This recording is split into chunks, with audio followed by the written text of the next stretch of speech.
மச்சான் உன் கையில் ஸ்பைடர் வெப் வருமாடா? இப்போ தான் ப்ரோ ஆப்ரேஷன் நடந்து முடிஞ்சிருக்கு. ஒரு 2-3 மந்த்ஸில் தான் அது ரிசல்ட் தெரியும். இப்போதைக்கு எக்ஸசைஸ் விட்டுட்டு பண்ண சொல்லிக்கிறாப்புல டாக்டரு. அப்படி பண்ணினே இருக்க சொல்லிக்கிறாரு. அதுக்கு அடுத்தது வந்தால் சொல்கிறேன், ஒரு வீடியோ போடுறேன் பாருங்கள் உட்காந்துங்கன்னு. வேலை விட்றேன். உங்களுக்குன்னா பிரச்சனைனா எனக்கு காண்டாக்ட் பண்ணுங்கள். ஸ்பைடர் மேன் வாடா மச்சான் ஆகிய நான் ஸ்பைடர் மேனாக உருவாகி உங்களுக்கு ஹெல்ப் பண்ணுறேன். நான் ஒரு நிமிஷமா பேசினே. Tell about your skin care. என் ஸ்கின் கேர் என் ஸ்கின்னில் என்ன அப்படி தெரியுது? ஷைனிங்காக தெரியுதா, வெள்ளையாக தெரியுதா? நானே நாளுக்கு நாளாக கருப்பாயினே போகிறேன். இருந்தாலும் நான் போடுறத சொல்கிறேன். ஒரு மாய்ஸ்சரைசரு ப்ளம்மில் இருந்து, அதே பிராண்டிலேருந்து ஒரு சன்ஸ்க்ரீமு ப்ளம்மில் இருந்து, நைட் க்ரீமு. இது எஃப்டியூனா? ஆமாம் எஃப்டியூனு. இதுதான் காஸ்ட்லி இருக்கிறதுலே. நைட்டில் மட்டும் போட்டு தூங்கினீங்கன்னா மஜாவாக இருக்கும். எனக்கு ரிசல்ட் அவ்வளோ ஒன்றும் தெரில, இருந்தாலும் வாங்கி போட்டுக்கோங்க. நான் உனக்கு யாருடா? நீ யாருடா? நீ யாருன்னே தெரியலையே. நீ யாடா? அடி சார் அடி, நான் மறந்துட்டேன்டா. சார் அடி. நீ ஆடா? நீ ஒரு நல்ல தம்பிடா. நீ எனக்கு நல்ல தம்பி, ஓகேவா?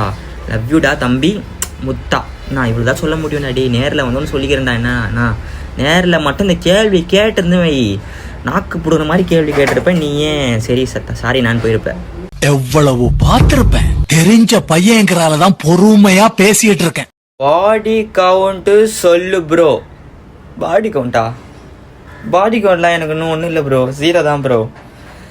ப்ளீஸ் ப்ரோ, என் மனசு கஷ்டப்படுற மாதிரி கேள்விலாம் கேட்காதீங்க ப்ரோ. என்னை திட்டுனா திட்டுருங்க, ஆனால் இந்த மாதிரி கேள்விலாம் என்கிட்ட கேட்காதீங்க. 0 ப்ரோ. நீ எத்தனை ப்ரோ? கஷ்டமா இருக்கு. எனக்கே நினச்சா ஒரு மாதிரி கன்றாவி ஆகுது. 0 ப்ரோ.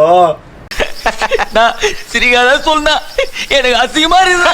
நான் உங்களுக்கு சைடில் பல்லு உடஞ்சிருக்குல்ல, அதே மாதிரி அது எனக்கும் உடஞ்சிருக்குனோ.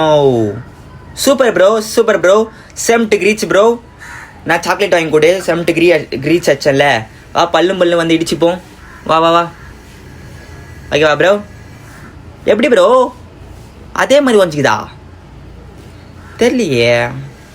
பரவாயில்ல, இதுக்கு மேலே என்ன பண்ணுறது? சிமெண்ட்டை போட்டு அடைச்சாலும் திரும்பி நம்மளால் ஒழுங்காக வச்சுக்க முடியல. அதனால இப்படியே விட்டேன். சரி அப்படியே நீயும் பூசிக்காத, நீயும் சந்தோஷமா இரு. என்ன மாதிரி யாரு கலாச்சாரம் கண்டுக்காத. என்ன சிரிப்பு தான் உங்களை பார்த்தா வருது. உங்களை பேசினாலே சிரிப்பு புண்டை தாண்டா வருது. ஜோக்கர் புண்டடா நீங்களா?